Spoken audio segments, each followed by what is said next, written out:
Padre nuestro que estás en los cielos, al abrir tu palabra pedimos la sabiduría, Señor, que solo se encuentra en tu Espíritu Santo. Que Él nos ayude a comprenderla, ya que Él es el autor. En el nombre de Jesús. Amén. ¿Tendrá el Espíritu Santo personalidad? Muchos dicen que el Espíritu Santo es una fuerza activa de Dios y que no existe. Otros dicen, inclusive, de que el Espíritu Santo es el mismo Jesucristo y es el mismo Padre. Otros inclusive prefieren no creer en ninguno de los tres y solo creen en Jesús. Y otros creen en Dios Padre y no creen ni en el Hijo ni en el Espíritu Santo. ¿Pero qué nos dice la Biblia? Primero que todo, estudiemos cuáles son los elementos básicos de una personalidad. Encontramos la mente, que es la capacidad de pensar, adquirir conocimientos y la competencia de razonar.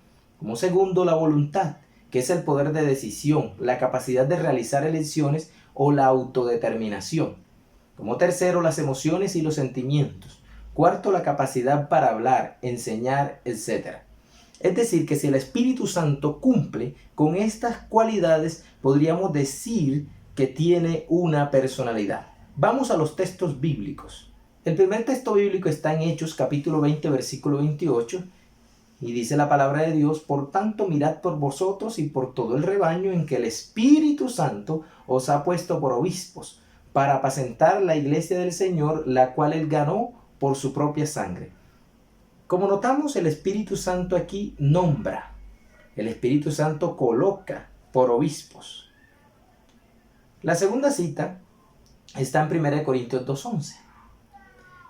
Porque ¿quién de los hombres sabe las cosas del hombre, sino el espíritu del hombre que está en él? Así tampoco nadie conoció las cosas de Dios, sino el Espíritu de Dios. Aquí vemos que el Espíritu Santo tiene mente, porque Él conoce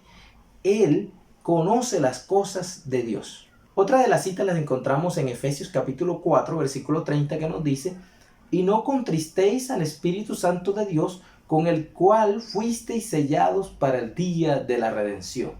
En otras palabras, el Espíritu Santo se entristece, lo que quiere decir que tiene emociones. Y una fuerza no puede tener emociones. En 1 Corintios capítulo 12, versículos 7 al 11, nos dice: pero a cada uno le es dada la manifestación del Espíritu para provecho. Porque a éste es dada por el Espíritu palabra de sabiduría, a otro palabra de ciencia según el mismo Espíritu, a otro fe por el mismo Espíritu, y a otro dones de sanidades por el mismo Espíritu, a otro el hacer milagros, a otro profecía, a otro discernimiento de espíritus, a otro diversos géneros de lenguas, y a otro interpretación de lenguas.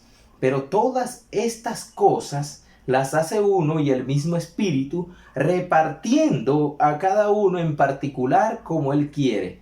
Como notamos, el Espíritu Santo tiene voluntad. El Espíritu Santo contiende. En Génesis capítulo 6, versículo 3 dice: y dijo Jehová: no contenderá mi espíritu con el hombre para siempre, porque ciertamente él es carne, mas serán sus días 120 años.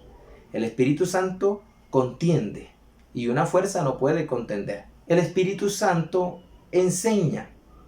Lucas capítulo 12, versículo 12 nos dice: porque el Espíritu Santo os enseñará en la misma hora lo que debáis decir. El Espíritu Santo dirige los asuntos de la iglesia. Hechos capítulo 13, versículo 2 así lo afirma: ministrando estos al Señor y ayunando, dijo el Espíritu Santo: apartadme a Bernabé y a Saulo para la obra a que los he llamado. El Espíritu Santo también inspira. Segunda de Pedro capítulo 1, versículo 21 dice: porque nunca la profecía fue traída por voluntad humana, sino que los santos hombres de Dios hablaron siendo inspirados por el Espíritu Santo. Como ustedes pueden notar, el Espíritu Santo también inspira.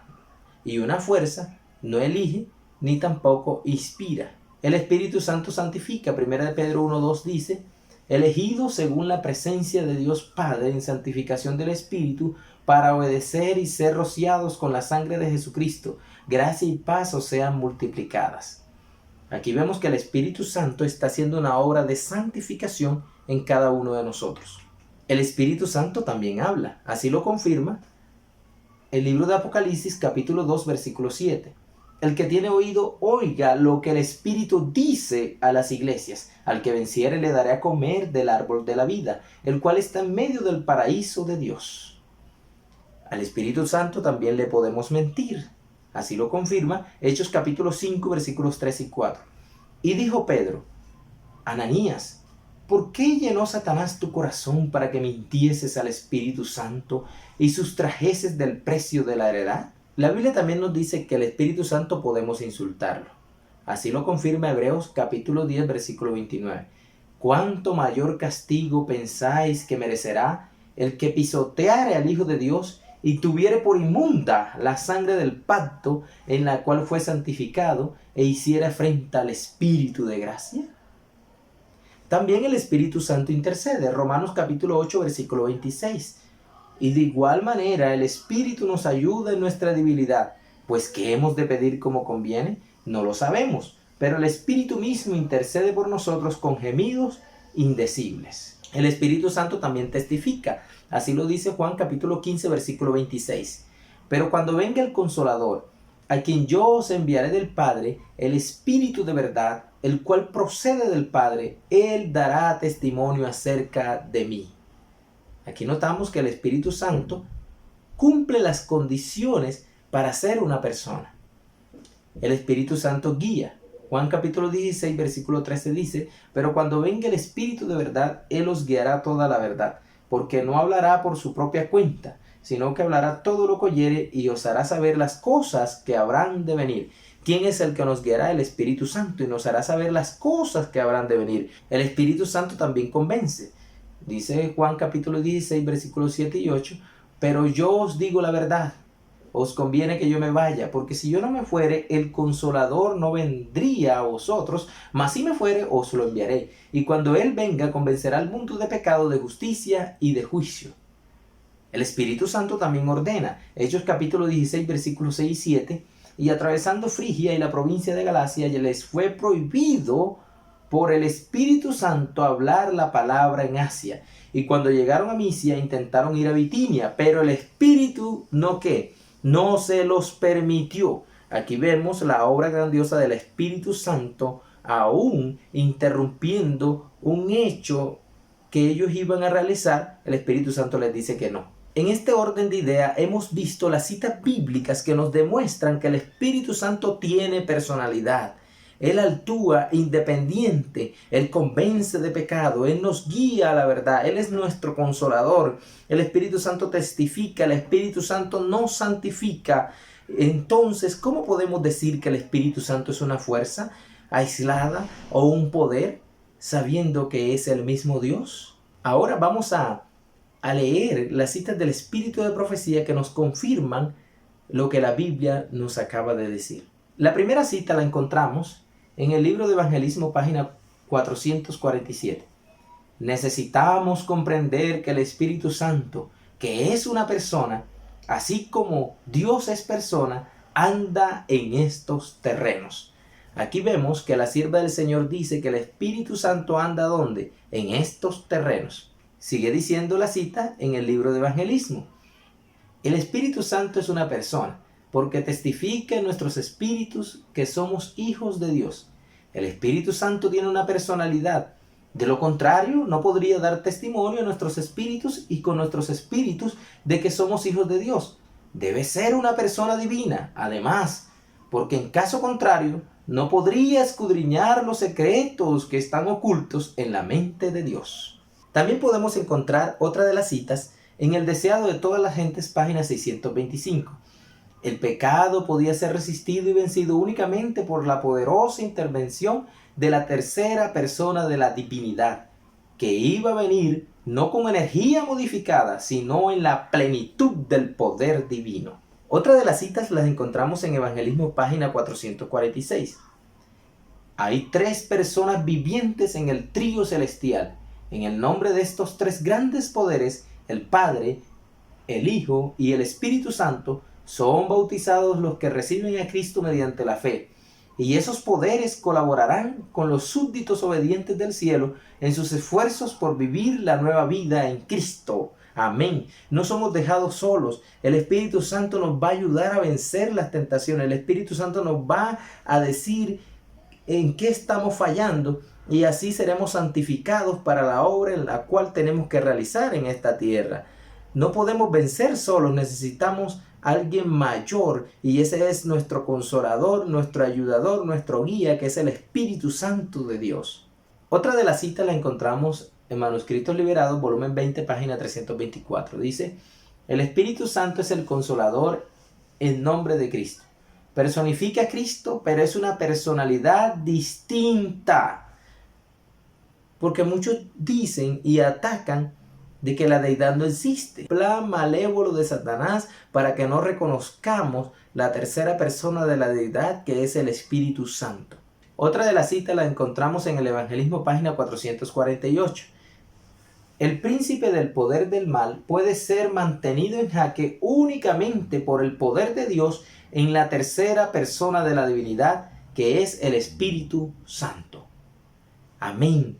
Únicamente podemos vencer el pecado por medio del Espíritu Santo. Y cuando Satanás quiere hacer algo, pero el Espíritu Santo no quiere que lo haga bien y se lo impide, porque el Espíritu Santo es Dios. Y Él es el que está aquí andando en estos terrenos. Pero llegará un día en que el Espíritu Santo se alejará de la tierra. Es por eso que debemos aceptar el llamado en nuestros corazones. La Biblia dice: si oyeres hoy su voz, no endurezcas tu corazón. Y Apocalipsis 3:20 dice: he aquí yo estoy a la puerta y llamo.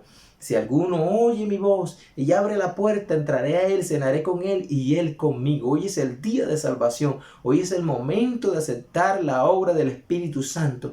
Dios no puede forzar la voluntad del ser humano. Es por eso que en su amor Él tampoco nos obliga. Él quiere una obediencia voluntaria y que provenga de un corazón arrepentido y que quiera obedecer los mandamientos de nuestro Dios. Como conclusión podríamos decir: Dios, el Espíritu Eterno, desempeñó una parte activa con el Padre y el Hijo en la creación, en la encarnación y en la redención.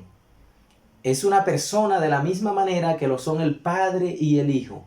Inspiró a los autores de las Escrituras, infundió poder a la vida de Cristo, atrae y convence a los seres humanos y renueva a los que responden y los transforma a la imagen de Dios. Enviado por el Padre y por el Hijo para estar siempre con sus hijos, concede dones espirituales a la iglesia, la capacita para dar testimonio en favor de Cristo y en armonía con las Escrituras, la guía a toda verdad.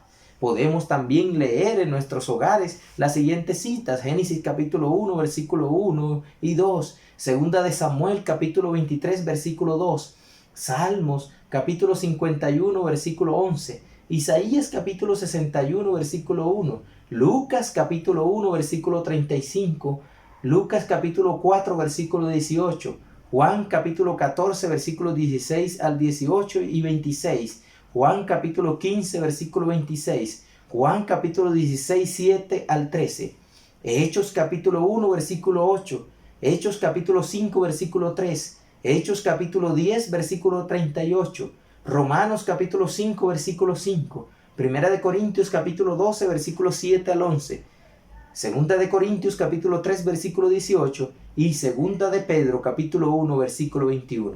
Como podemos observar, todas estas citas nos muestran que el Espíritu Santo es la tercera persona de la deidad. Puedes buscarla en tu hogar y estudiarlas más detenidamente, ya que el que busca con sinceridad la verdad la encontrará, porque el Espíritu Santo y los santos ángeles le ayudarán a comprender las grandes verdades que están en la palabra de Dios y que no son ocultas, sino que son para entender más a Dios y comprender que lo que está allí escrito es para nuestra salvación. Que Dios te bendiga es mi deseo y oración.